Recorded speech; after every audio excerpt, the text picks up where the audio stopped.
फजर के वक्त नमाज क्यों फ़र्ज की गई? उलमा ने एक जवाब तो ये दिया कि फजर का वक्त वो वक्त है जब जन्नत में मोमिनों को अल्लाह का दीदार हासिल होगा। तो अल्लाह ने फरमाया, मेरे बंदो, तुम फजर के वक्त में नमाज पढ़ोगे, इसके बदले मैं तुम्हें जन्नत में अपना दीदार अता फरमा दूंगा। और बाद में फरमाया कि अल्लाह ने फरमाया, मेरे बंदो, तुम दिन की इब्तिदा मेरी इबादत से करना, मैं सारा दिन तुम्हारे कामों में तुम्हारी मदद करूंगा। लिहाजा जो बंदा फजर की नमाज अदा करता है, सारा दिन उसके कामों में अल्लाह की मदद शामिल हाल रहती है।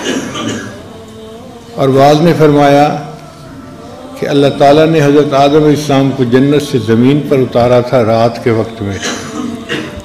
तो आदम अलैहिस्सलाम बहुत गमज़दा थे कि जन्नत से ज़मीन पर भेज दिए गए। फिर जब सुबह का उजाला हुआ तो उनको थोड़ी उम्मीद लगी कि मैं किसी तारीक खाने में नहीं आया, यहाँ भी दिन की रोशनी है। तो उन्होंने शुक्राने के तौर पर अल्लाह की नमाज अदा की थी। तो अल्लाह ने औलाद आदम के ऊपर फजर की नमाज फर्ज फरमा दी कि तुम भी अगर फजर की नमाज पढ़ोगे तो अपने वालिद आदम अलैहिस्सलाम की तरह अल्लाह की नेमतों का शुक्र अदा करने वाले बन जाओगे। और बाज़ उलमा ने इसकी ये वजह बताई कि हज़रत यूसुफ अलैहिस्सलाम को जब भाइयों ने कुएं में डाला था, वो बच्चे थे, बच्चा छोटे दिल का होता है। फिर उनको भरोसा था अपने भाइयों पे, ये मेरी हिफाजत करेंगे। भाइयों ने कुएं में डाल दिया। अब जब कुएं में उनको डाला तो उस वक्त 3 अंधेरे थे, एक रात का अंधेरा, एक कुएं का अंधेरा। तो हज़रत यूसुफ अलैहिस्सलाम बहुत घबरा गए थे। उनको ये फील होने लगा, अब मुझे इस तारीख खाने से शायद कोई निजात न दिला सके।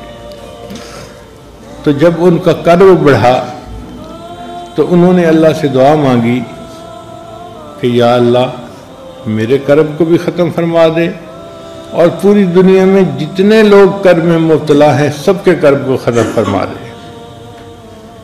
मुफस्सिरीन ने लिखा है, अल्लाह ताला ने यूसुफ अलैहिस्सलाम की दुआ को कबूल कर लिया। इसलिए जो सुबह का वक्त होता है ना, उस वक्त हर बीमार की बीमारी कम से कम दर्जे पे आ जाती है। फास्टिंग शुगर भी कम होती है, उस वक्त में ब्लड प्रेशर भी लोगों का ठीक होता है, बड़े बड़े मरीजों की कैफियत बेहतर हो जाती है। कोई बंदा सारी रात गमज़दा रोता रहे, सुबह के वक्त में उसकी तबीयत में भी सुकून आ जाता है। आप देखें, वो सोया पड़ा होगा, आराम कर रहा होगा। तो ये यूसुफ अलैहिस्सलाम की दुआ थी जिसको अल्लाह ने कबूल किया, और दुनिया के हर इंसान के कर्ब को अल्लाह ताला उस वक्त कम कर देते हैं। अब जब यूसुफ अलैहिस्सलाम ने फजर का उजाला देखा तो उन्होंने अल्लाह के हुजूर नमाज अदा की शुक्राने के तौर पे। अल्लाह ने इस उम्मत को भी फजर की नमाज दी कि तुम भी अगर ये नमाज पढ़ोगे तो अल्लाह तुम्हारे भी कर्ब और परेशानियों को ख़त्म कर देगा, और दुनिया के जिस अंधे कुएं में तुम फंसे धसे हुए होगे ना, तुम्हें अल्लाह ताला उससे निजात अता फरमा देगा।